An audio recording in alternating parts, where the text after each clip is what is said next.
നിഷ്കളങ്കമായിട്ട് ഇങ്ങനെ ഈ തറയിലിരുന്നിട്ട് കമ്പനി അടിച്ചിരുന്ന് ആ ഒരു മോർണിംഗ് വൈബ് ഉണ്ടല്ലോ നമ്മളെ നാട്ടിൽ നിന്നൊക്കെ കാണുന്നത്, അതിങ്ങനെ കണ്ടു നിൽക്കാൻ തന്നെ വേറെ തന്നെ ഒരു രസകരമായിരുന്നു. ആ ഒരു തറയുടെ ബാക്കിലായിട്ട് മുസ്ലിംസിൻ്റെ എന്തോ ഒരു രൂപങ്ങൾ കാര്യങ്ങളൊക്കെ വരുന്ന ഒരു മക്ബറയാണെന്ന് തോന്നിപ്പോകും. അങ്ങനെ നമ്മൾ രാവിലത്തെ ബ്രേക്ക്ഫാസ്റ്റ് കഴിക്കാൻ വേണ്ടിയിട്ടൊരു തട്ടുകടയിലേക്കാണ് എത്തിയത്. കുറച്ച് നൂഡിൽസാണ് പറഞ്ഞത്. കുഴപ്പമില്ലാത്ത നൂഡിൽസ് ആയിരുന്നു. നമ്മളുള്ളത് അലഗാഡ എന്ന് പറയുന്ന മനോഹരമായിട്ടുള്ളൊരു ടൗണിലാണ്. ഏകദേശം ഒരു 2500-3000 പരം കുടുംബങ്ങൾ ഈ ഒരു ടൗണിലും ഈ ഒരു ചുറ്റുപാടിലുമായിട്ട് താമസിക്കുന്നുണ്ടാവും എന്നാണ് തോന്നിപ്പോയത്. അത്രത്തോളം വീടുകളും കടകളും ഇണങ്ങിയിട്ടുള്ള വലിയൊരു ടൗണാണ് അലഗാഡ എന്ന് പറയുന്ന ടൗൺ.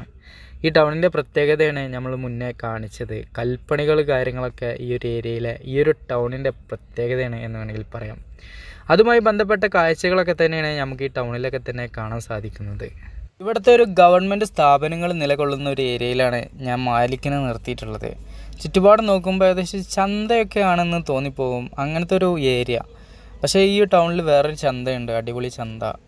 ഏകദേശം ബുധനാഴ്ചകളിലാണ് ചന്ത ഇവിടെ നടക്കാറ്.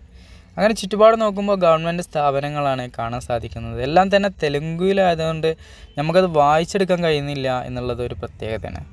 അങ്ങനെ നമ്മൾ മുന്നേ കണ്ട ആ ഒരു മുസ്ലിംസ് മക്ബറായോ പോലെ തോന്നിപ്പിക്കുന്ന ആ ഒരു ഏരിയയിലേക്ക് എത്തി.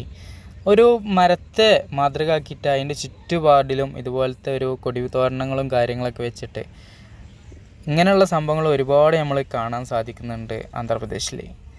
പിന്നീട് നമ്മൾ ഈ ടൗണിൻ്റെ വശങ്ങളിലേക്കൊക്കെ നോക്കി കാണുമ്പോൾ മഹാത്മാഗാന്ധിജിയുടെയും വേറെ 1-2 രൂപങ്ങളൊക്കെ തന്നെ കാണാൻ സാധിക്കുന്നുണ്ട്. എല്ലാം തന്നെ കല്ലിലാണ് നേർത്തിട്ടുള്ളത് എന്നുള്ളത് ഒരു ഹൈലൈറ്റാണ്. അടുത്ത പ്രത്യേകതയാണ് ഓട്ടോ ഇതുപോലെ ബാക്കിലെല്ലാം തന്നെ ആളെ കൊണ്ടുപോകാൻ വേണ്ടിയിട്ട് ഡോറെല്ലാം തുറന്നിട്ടിട്ടുണ്ടാവും. പിന്നീട് നമ്മൾ ഇരുവശങ്ങളിലേക്കൊക്കെ നോക്കുമ്പോൾ ട്രെൻഡ്സ് പോലത്തെ ഒരുപാട് കടകളൊക്കെ തന്നെ ഇവിടെ കാണാൻ സാധിക്കുന്നുണ്ട്. ഇത് പല ടൗണിലും ഞാൻ കണ്ടിട്ടുണ്ട് ട്രെൻഡ്സ്. പിന്നീട് നമ്മൾ സൈഡിലേക്കൊക്കെ നോക്കുമ്പോൾ ഉന്തുവണ്ടിയിലുള്ള കച്ചവടങ്ങൾ ഒരുപാട് കാണാൻ സാധിക്കുന്നുണ്ട്.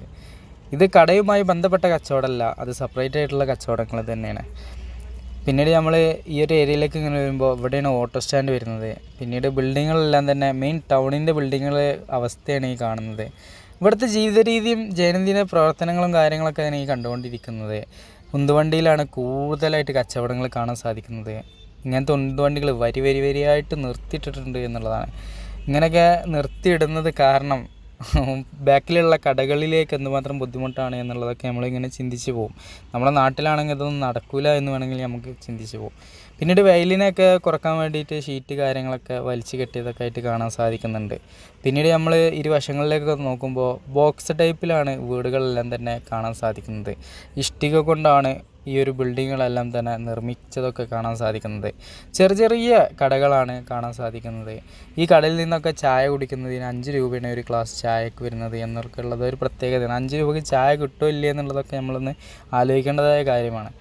പിന്നീട് നമ്മൾ ഈ ഒരു സൈഡിലേക്കും മറ്റുള്ള ഭാഗത്തേക്കൊക്കെ നോക്കുമ്പോൾ സ്ത്രീകളൊക്കെ തന്നെ ഒരുപാട് കച്ചവട സ്ഥാപനങ്ങളുമായിട്ടൊക്കെ ഇരിക്കുന്നതൊക്കെ ആയിട്ട് കാണാൻ സാധിക്കുന്നുണ്ട്.